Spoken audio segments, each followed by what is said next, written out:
wait 1 minute so that I can start recording this call. So sorry. So Shivanshi, can you tell me more about your copywriting journey? Like, how did you get started with it?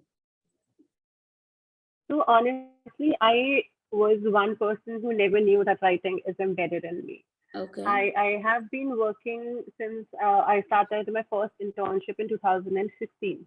Okay. That was the time I did my first internship. I Okay. have been writing from a company, Mm-hmm. some emails, blogs, and other Mm-hmm. pieces of content, but in a manner that I never realized it Mm-hmm.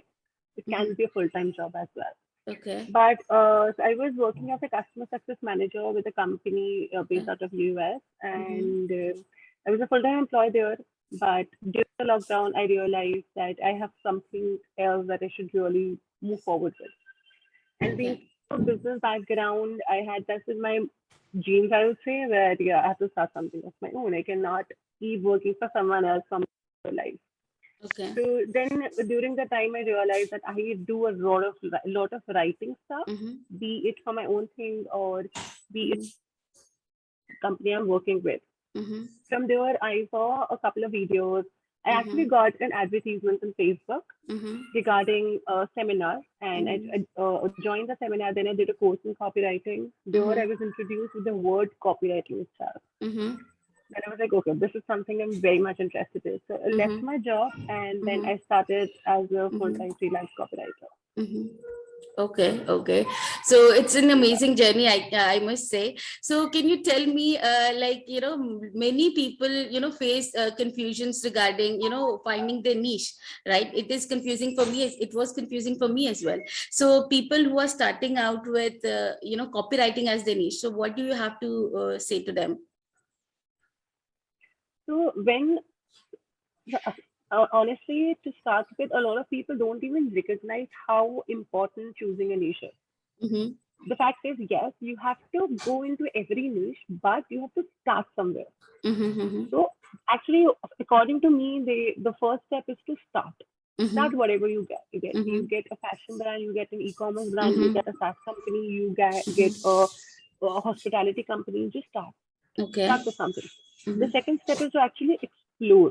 Mm-hmm. Try as many different fields as you can. Then Mm-hmm. the third is to finding a good place where you know that this is something interests you, and this is Mm-hmm. the place where you can actually be able to earn money.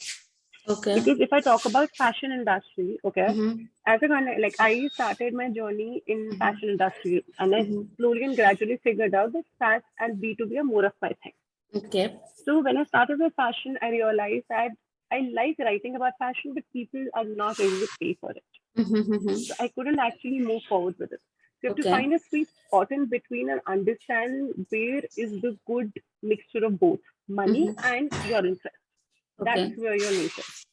Oh, okay. So that is quite an interesting and very informative information that you have given us. So it will really help our viewers and whoever will watch it in finding their niche. So now, after finding the niche, so what is the best way to, start out with your copywriting journey? Like, what should they do exactly? If you can tell me. So what I would recommend is to first just write without thinking. Write Okay. for yourself. Don't Uh-huh. initially if you're starting as a writer, don't think how people will see it, how the Mm-hmm. world will see it. Mm-hmm. Will it be a good sales copy or not? Will Mm-hmm. people reply to it or not? Will people Mm-hmm. react or favor? Blah blah blah. There are a lot of things Mm-hmm. in this socially Mm-hmm. updated era. Mm-hmm. But the first thing that you have to do is just get a copy or pen, copy Mm-hmm. pen, or just a MacBook or your laptop, anything. Mm-hmm. Get it and start writing. Write whatever Okay. you feel like. Write your daily Okay. journal. Write your daily diaries. Write Mm-hmm. poetry in Hindi, English, or English, any language that you feel comfortable with. Just put your words, put your thoughts into words. That's the first thing. If you're not Mm-hmm. able to do that, then there's Mm-hmm. something major lacking. Then Mm-hmm. probably this field is not even for you. Okay. Just Okay. put your thoughts down on paper. Whatever you Mm-hmm. feel, your Mm-hmm. feeling, your what, Mm-hmm. your maybe a small part of your Mm-hmm. life. Mm-hmm. Then there's one book that I would personally Mm-hmm. recommend, and Mm-hmm. I started it with it as well. Mm-hmm. Birds by Okay. it tells you bird by bird, sorry, not bird, bird by bird. Okay. tells you like how you can go from like how you can become a content, how you can become a writer. Though Okay. that is more oriented towards becoming a proper like novel writer and stuff, Mm-hmm. but even this particular field as a copywriter or a content writer, it comes Mm-hmm. very handy. Mm-hmm. So So this, basically, yeah, so that is really great. And so I would like to, many of us, we really get confused with what is content writing and what is copywriting. So can you just define what is copywriting, and people, how should we segregate it with content writing? so they are very basic. I think I can define.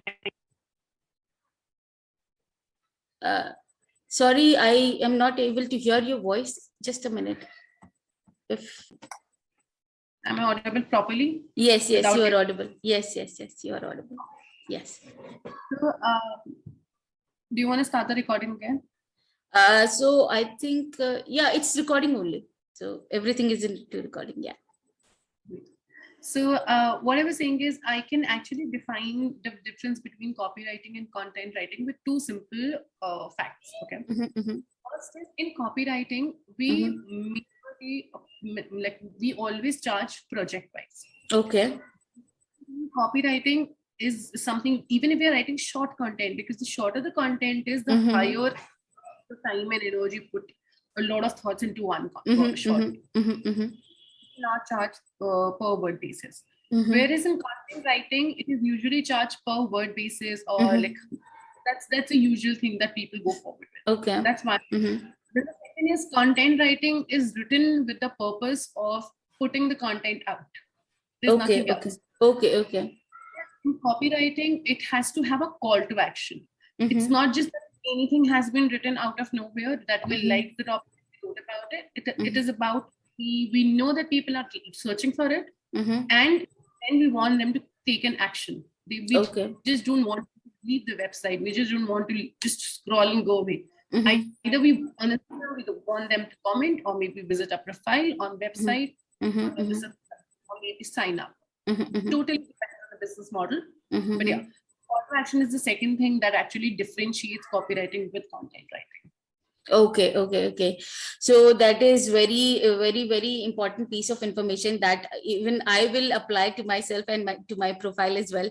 Okay. So yeah, basically even I felt this problem of, when I wrote a copy for my client, and she said like, I'm charging too much, and because I wrote a content also and I wrote a website copy also. So she wanted me to charge, exactly the same amount that I'm charging for the content writing. But I said no, because website copy is something really different.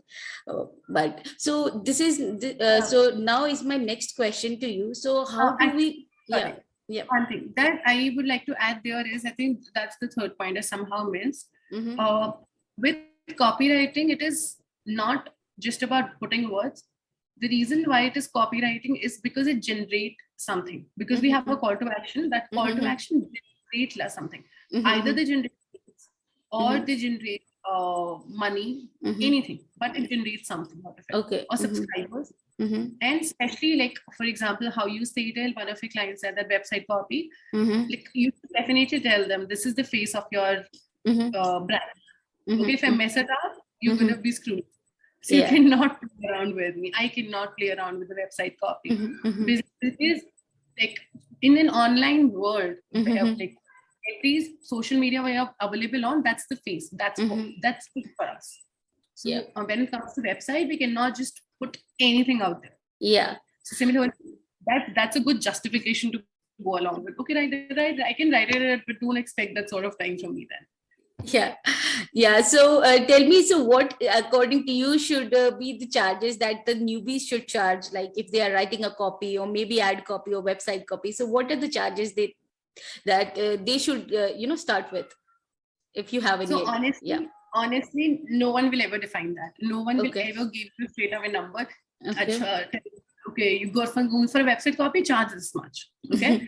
Till date, I see a lot of factors before giving a number in terms of the piece of content I'm writing. Either I had a lot of experience in it, then I know the exact prices that I have to charge, because that's how I charge from every client I have. Okay. If that's something that I've done once or twice, I will like, let me analyze the kind of customer who's reaching out to me, and then I will make things accordingly. Okay. So what I would recommend is, though there's a video on my Instagram already where I'm talking about this, but I'm still telling you. So it's a very simple method. First is know how much you're planning to earn every month.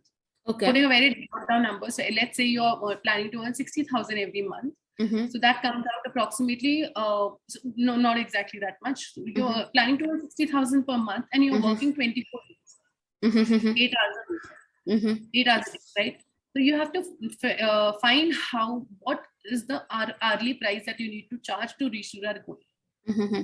That's the first step.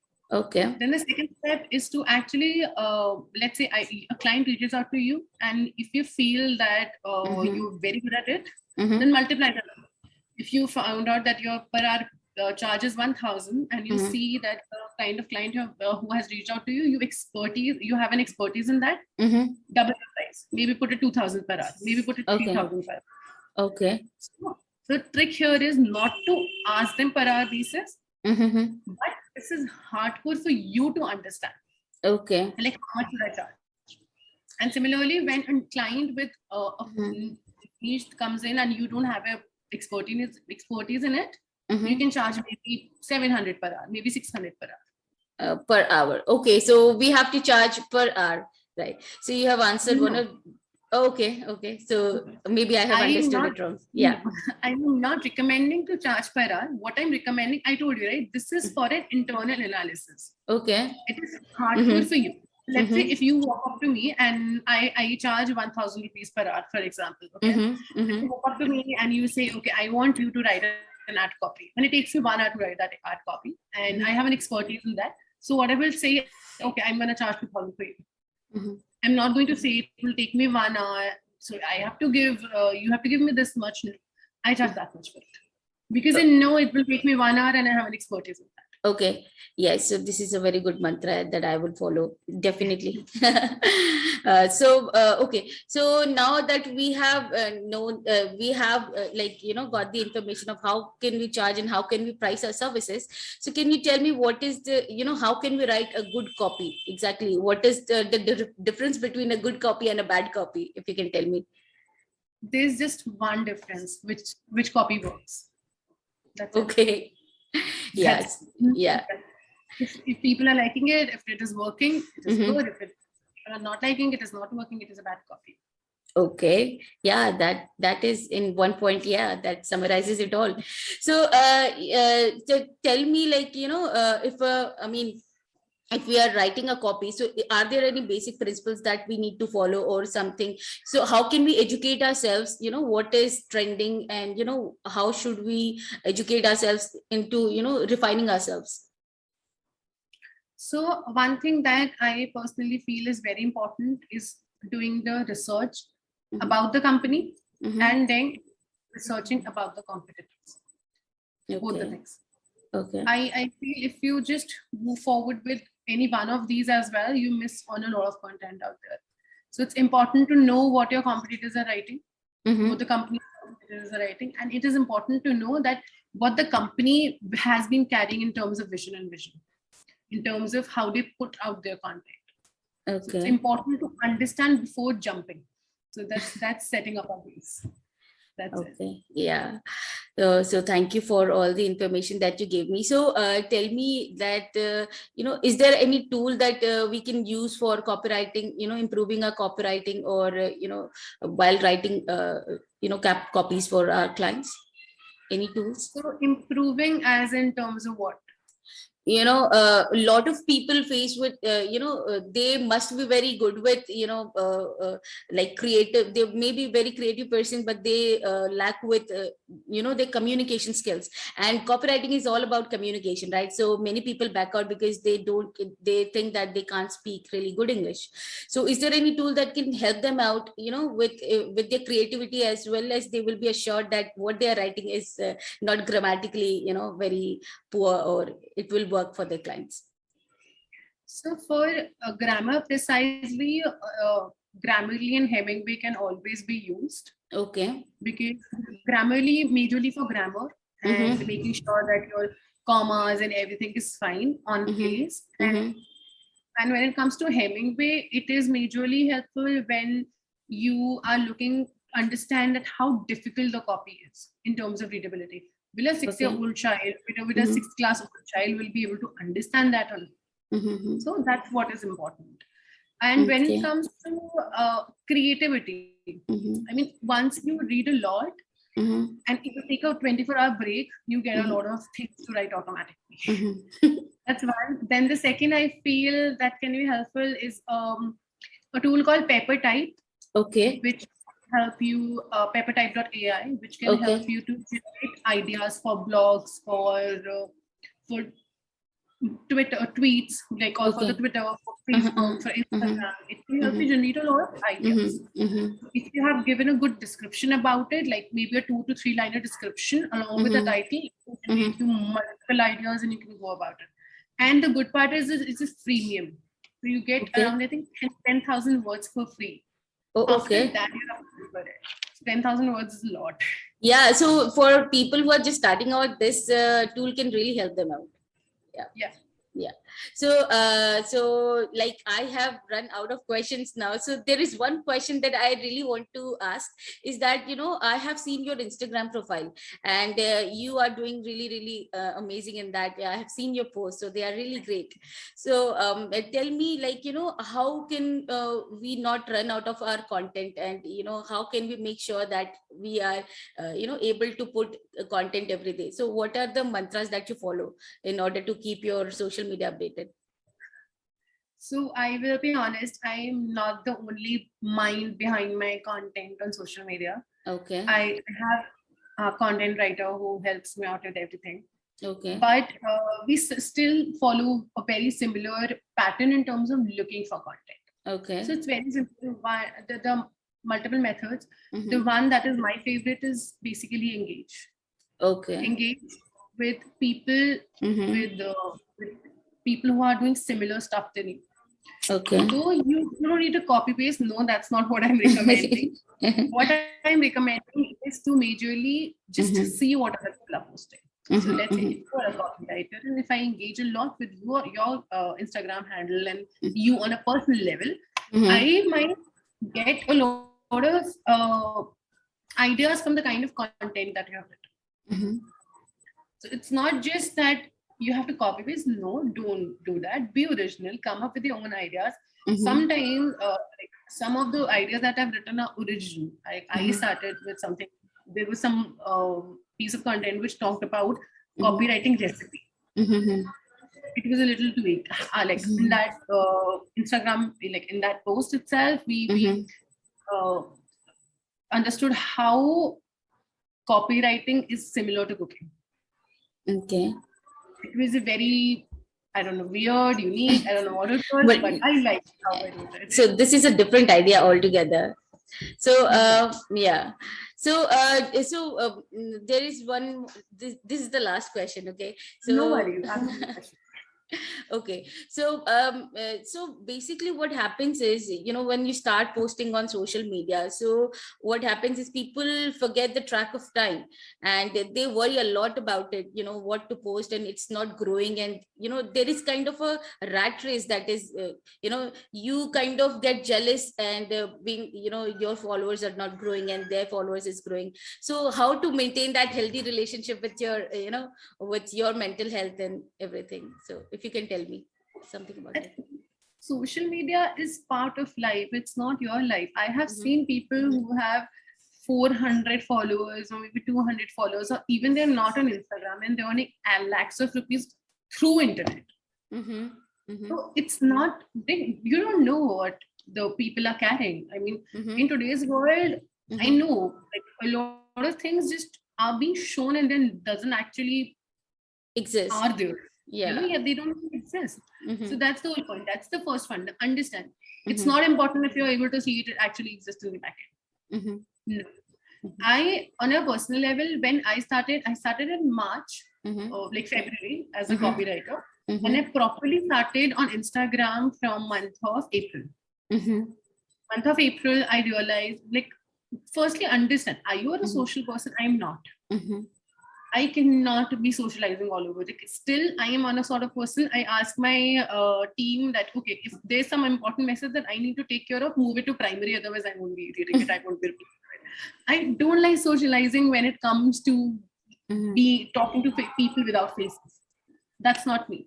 Like, if you're coming on a Zoom call, I will be more than happy to have a call.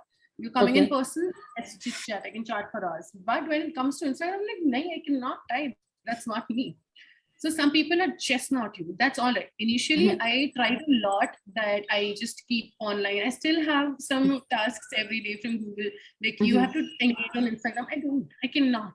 As simple as that. So in that case, either understand that your growth will be very slow or hire someone else to help you with it. So I hired someone else. Since April, there's one person who's always working on my Instagram. I cannot do it. I cannot do it. I do it. I talk to people still. I go on lives. I talk to people on stage, not in a manner where algorithm understands. It's for me. It's for my own sake that I do. Okay. So I would have just been me. It would have just been me. The growth had been very slow. If you're looking for an aggressive growth, either be ready to invest a lot of your time, or get someone else, hire someone else, and teach them how to grow. There's no third way. Yeah. Or you can go to a lot of applications and buy followers, which on a I have heard that too. Yeah, that won't be helpful anyway. Yeah, I know, because dead followers won't help you anyway. Yeah, but there's something that can be done. It's a small trick. So I won't recommend that. Yeah, because it's not very good. But there's something called support groups, I guess. Okay. So where people support each other. Okay. I'm not sure how to find them. I'm not sure where to look forward to people. Are they on Facebook or what? I think so. I have seen them on Facebook. I think support groups. Okay. They're not by name of support groups. They have different names. Okay. What do people do? Let's say we both are from the same support group. So I will be engaging with your content and you will be engaging with my content. Okay. Barter system. So that is a bargain system. Yeah. It is a barter system, but I would recommend, because this way what happens, you tend to get a lot of engagement from people directly first, and they're not your target audience. If you're moving in the wrong direction, Instagram algorithm is gonna be like shit, and you will take years to get it back to where you want to. So you don't want to mess it up. So don't mess it up. Keep it simple. Just invest your time and energy on it and see how it goes. With time, it will grow. What happens? You're posting 100 of content, just one works. It's fine. That's how Yashraj Mukhate came in. Example I can think of. So basically, so now we have talked about almost everything. So can you tell me how to get your first client? I think this is the most important question of all. So if you have done with everything, how will you get your first client?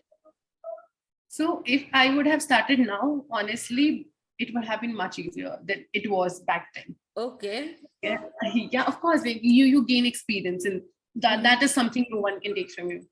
So I've learned so much that I can get my first client even now. If I start something new. So when I talk about getting clients, this best way that I feel and is very much unexplored is Facebook groups. Okay. Facebook groups, you will get a lot of groups where by name of copywriting, content writing, looking for a content writer, things like that.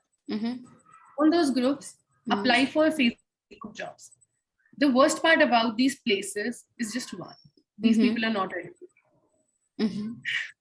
So if you're carrying zero experience, this is the best place to find that. Okay. Because they're gonna be very minimal. They're gonna be a little pain as well, but you should know how to handle it. You might be lucky enough to get a good client, but at the same time, mostly people are not. But yeah, Instagram is actually a good place and a much easier platform to land clients. Just have maybe 4 or 5 pieces of content, copies that you've written till date, and share it with them. Have a good message that you are writing. That's it's good to go. probability on Facebook is much higher than any other platform. Okay. So what the problem that I faced with Facebook group was, even I heard of that and I tried, but the moment somebody, replies to my post or something like that, like the comment, so I tend to get very scared, like, if they are genuine or not, or if they are, so that is the mindset at that time, that when I was searching for some clients on Facebook groups. So how to deal with it? Like, not all the clients are the paying clients. So how to differentiate between them? So first, I would talk about paying clients afterwards. Let's first talk about the thing that you had that you were scared about it. Yeah. So did you actually had a call with them? Did you got on a Google Meet or a Zoom call with them once? No. I never got on a Zoom call with them. Yeah. Exactly. Mm-hmm. Without trying, you will never know. Mm-hmm. Mm-hmm. Right? That's true. Some people sound very fake, but they're very real. Okay. Some people sound very real, but they're very fake. You cannot just judge by the digital appearance. You cannot. Never do that. Mm-hmm. So what I would recommend is just get on a call with a few people. Check out their profile once. If you see that you don't know how real they will be, check out their profile. See what their brand is about. The more information you get about their brand and Google, the real they are. Okay. You can see even search their name on LinkedIn. I have one more question with that. So whenever somebody pings me and I go to check their profile, okay, so what I see is that, it is a recently created profile, not very old, and, not very, not many friends are there in the profile. So I completely, I check that profile and then I come back and I never, contact them. So this is what I have, meeting, this kind of people I have been meeting with. So I will tell you the best way to analyze this is once say them that I charge 70% advance. Once the payment is done, I will start the project. Okay. And that's the best filter you can apply. I apply 100% advance filter, but you can, even if you apply 30% advance, see how they react. Okay. 50% advance. Like ask them for the money initially. Not like, okay, they reach out to you like, please give me money. No, not that way.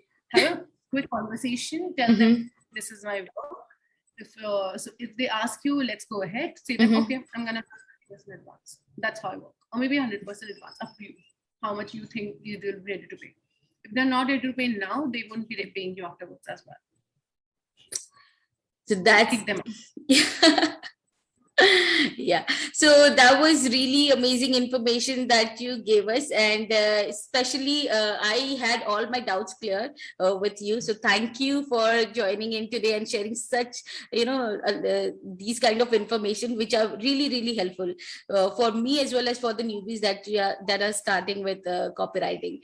So if anybody wants to ask any question, Sanika Patel, if you can ask any question if you want.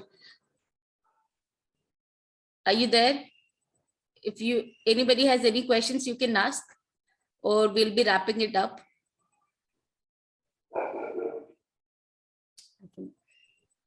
Okay. So I think nobody has any questions now. No, so yeah, so thank you, Shivanshi, for your time and for such a wonderful session today. So yeah, so I'll be sharing all the links with you after this. Absolutely. Yeah.